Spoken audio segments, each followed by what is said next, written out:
Welcome back to Close Up. School funding has become one of the eternal questions of New Hampshire politics. From the days of the Claremont State Supreme Court decisions, now to Conval. It is still an open debate and one that has bounced back and forth between the judicial and legislative branches of government.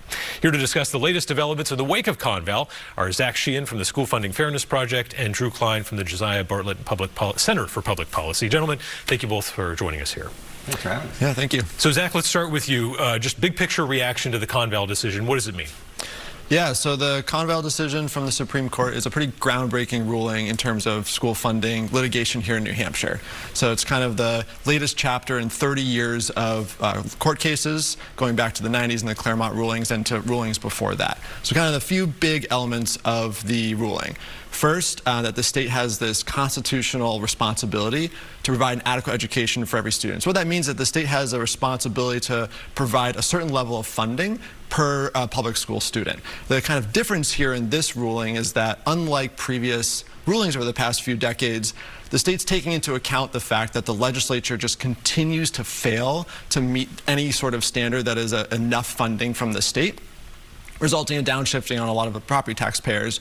And so they've kind of said, okay, we've given you a chance over the past few rulings to raise the amount. You haven't done that. So now we're saying this minimum conservative threshold of about $7,300 they have to hit.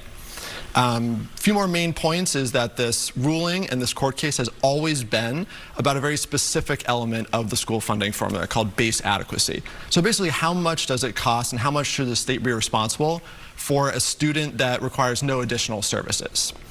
They also decided to not put a specific timeline on the legislature kind of responding to that. Again, kind of taking this pretty conservative, not from a political standpoint, but kind of like giving them the benefit of the doubt, despite decades of kind of inaction, saying, we're not going to say you have to do this in a certain time frame, but you should do it soon, and you have to hit this minimum threshold or a little bit above that. They also, the Supreme Court ruling really came down pretty hard on the state, like the previous ruling, for the state's lack of any evidence to support the current funding. So the entire 5-year case, the state's defense was not, we are spending enough, and here's our number, right, here's our math. The entire case was the school districts, your math's wrong, your number's wrong, picking it apart in different ways. And they spent millions of dollars in out-of-state counsel, taxpayer money on state employee time to kind of provide no evidence that the current amount is enough.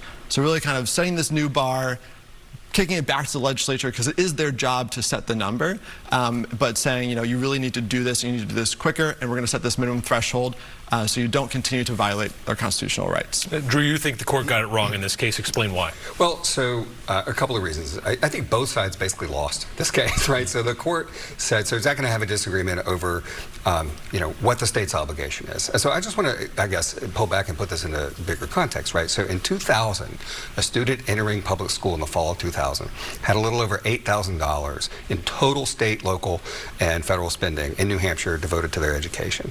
That's $13,000 and change adjusted for inflation.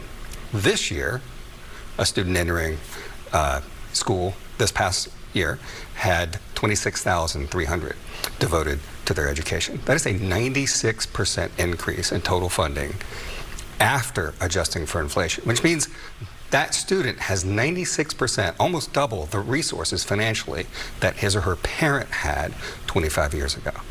Most of that, about 2/3 of that, is local property tax money. That's because in New Hampshire, we have always funded public schools locally. It is not true that the state has ever had the full responsibility to fully fund that.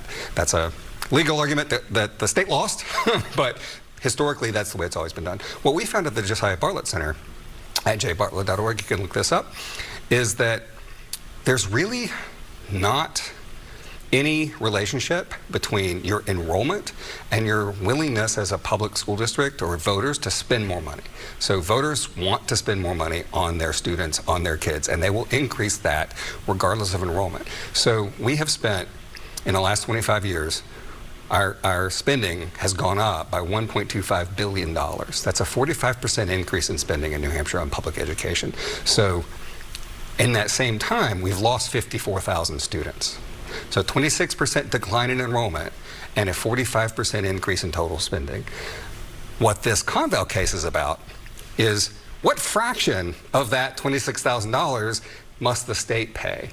The court said $7,356.01 at least. I love the precision with the 1 cent. The 1 cent, yeah. Total spending, all in, what the state pays, is $7,100 per student. That's not the base adequacy, but that's total.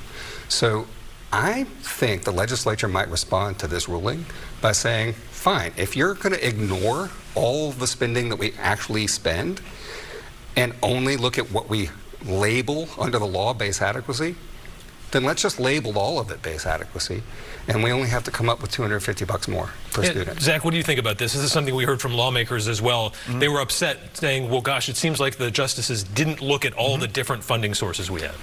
Yeah, so a few points. One, they don't have to wait long because there's another school funding lawsuit called the Rand lawsuit that is explicitly looking at all those different elements and saying, is that providing enough for what they say they're providing? And this is a pretty common argument to just say, okay, let's just do some magic math, regroup all the funding we spend, call it base adequacy, call it a day. But frankly, that's kind of like a game on paper, right? It misses the entire point of the lawsuits, which is what's the actual experience of students in different districts and what's the responsibility of the state? And I think that, you know, Drew Klein here and you know, as chair of the State Board of Education, along with other legislative leaders in the state, have continued to kind of play this numbers game to kind of get away from like, what's the ruling about, right? And so yes, you could just reclassify all the state spending. Although if you read the ruling, the Supreme Court explicitly said the reason we're only considering this one base adequacy is A, because that's what the case is about. B, if you just lump together those other funding streams, it violates their intent in law, which is to provide additional services for specific students, like students receiving special education services. But it's not a, so the game, the numbers are the numbers, right?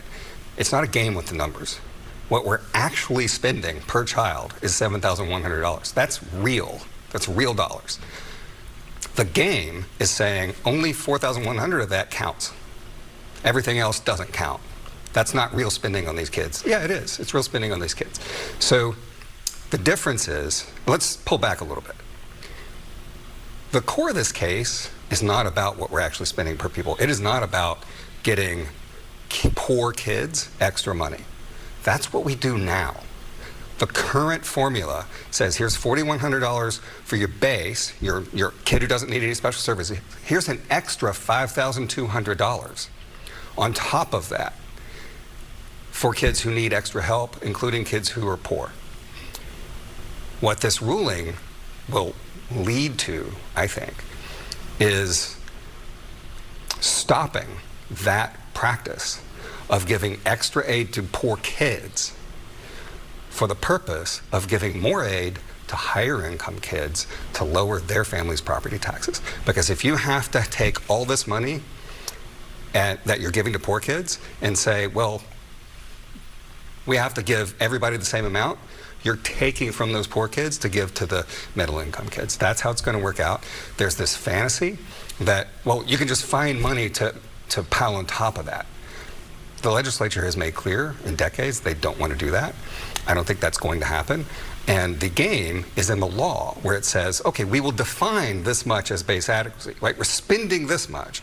We're only going to define a portion of it as base adequacy. All you have to do is change the law to define a bigger portion of that as base adequacy, and you've answered that court ruling. So I do think that's where the legislature might wind up, is taking money from lower income kids and giving it to middle income families to lower their property taxes. We've pretty much hit our time. About 15 seconds to wrap up here. Yeah, I think, you know, this is another talking point we've seen a lot where the state, you know, leaders are saying we're backed into a corner. We have to take money from poor families, right? But we don't have to do that. There's other ways to approach that, and that would be a decision, active decision by the legislature. Hopefully they don't go down that road. All right, gentlemen, it's a lot to take in 9 minutes or so. I appreciate you're willing to try it, at least. I appreciate the time. And when we come back, why vats of surplus wine in Europe and South America are indicators of a broader problem for liquor sales here in New Hampshire.